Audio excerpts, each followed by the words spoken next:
Hoje, dando continuidade àquelas expressões que geram dúvida, vamos abordar mais um conjunto de 6, para que vocês possam escrever com mais precisão e mais elegância. Eu sou Anderson Montalvão, criador do Projeto Escreva.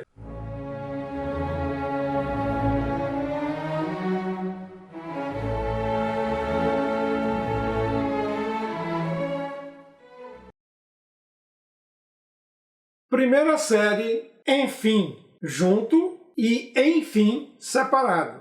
Enfim, junto significa finalmente. Enfim, separado significa no final. Portanto, não podemos confundir as duas expressões. Vejamos alguns exemplos. Enfim, sós, graças a Deus. Esse enfim, junto. Estes professores estão em fim de carreira. Sua aposentadoria está prevista para breve. Esse enfim, separado.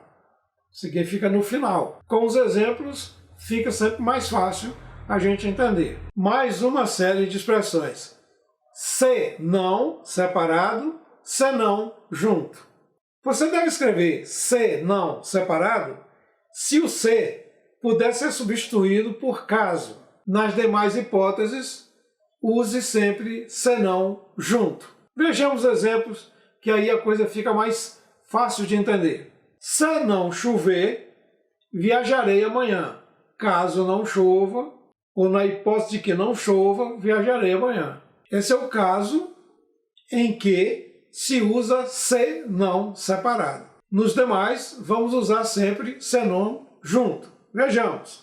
Vá de uma vez, senão você chegará tarde. Senão significa caso contrário, nesse exemplo. Nada havia a fazer senão conformar-se com a situação. Senão significa a não ser, neste exemplo. As pedras achadas pelo bandeirante não eram esmeraldas, senão turmalinas, puras turmalinas. Senão, mas, significando mas. Não havia um senão naquela criatura. Senão, significando defeito. Então vejam, a única hipótese em que senão é separado é quando o se pode ser substituído por caso. Revejam os exemplos que vocês vão perceber a diferença e não vão errar mais. Vi e gostei da peça. Ou vi a peça e gostei dela. Qual seria a forma correta de escrever? Percebam o seguinte. O verbo ver é transitivo direto. O verbo gostar, gostei, é transitivo indireto. Quem vê, vê alguma coisa. Quem gosta, gosta de alguma coisa. Portanto, a expressão vi e gostei da peça está errada, porque nós temos verbos de regência diferente sendo tratado como se tivesse única regência. Então, neste caso, o correto é vi a peça e gostei dela, porque as regências são diferentes. Aqui uma questão apenas de ajustar a regência de cada verbo para que nós possamos escrever corretamente. Então fiquem atentos para não usar a conjunção aditiva e entre verbos quando eles tiverem regência diferente. Mais uma série. Todo o e todo. Todo o significa inteiro. Todo significa qualquer. Então vejamos exemplo.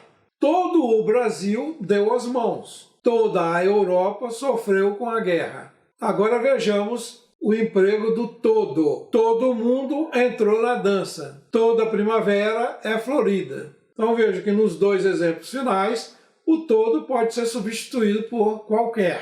A princípio de e em princípio. A princípio significa no começo. Em princípio significa em tese. Eles significam coisas bem diferentes. Não podemos confundir, porque estaríamos cometendo um erro e induzindo o leitor também a entender outra coisa que nós não queremos dizer. A princípio, eles foram muito felizes. Quer dizer, no início, no começo, eles foram muito felizes. Em princípio, o preço solicitado parece-nos justo. Quer dizer, em tese, o preço solicitado parece-lhes justo. Entendam bem essa diferença para não causar confusão no seu leitor. E para encerrar, haja vista e haja visto. Neste caso, a expressão correta é haja vista. E vista, no caso, é invariável. Haja visto, portanto, está errado. Mais uma coisa a considerar. O verbo haver pode ser pluralizado nessa expressão de acordo com os complementos a que ele se refere. O trânsito nas estradas tem estado caótico. Haja vista o trágico acidente de ontem. Então veja, haja vista o trágico acidente de ontem. O que significa o haja vista?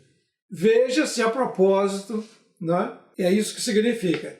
Mas se nós fizermos a pluralização do complemento, o verbo haver deve ir para o plural. Por exemplo, o trânsito nas estradas tem estado caótico. Hajam vista os trágicos acidentes. Então, pluralizou o complemento, o verbo haver vai para o plural também. Vimos, portanto, mais 6 expressões que geram dúvida quando vamos escrever algum texto, seja quanto à grafia, seja quanto ao emprego correto. Se você empregar bem essas expressões, você terá um texto mais preciso e elegante.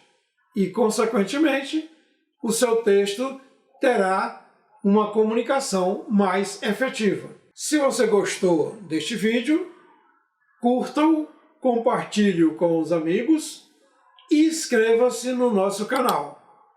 Bons textos!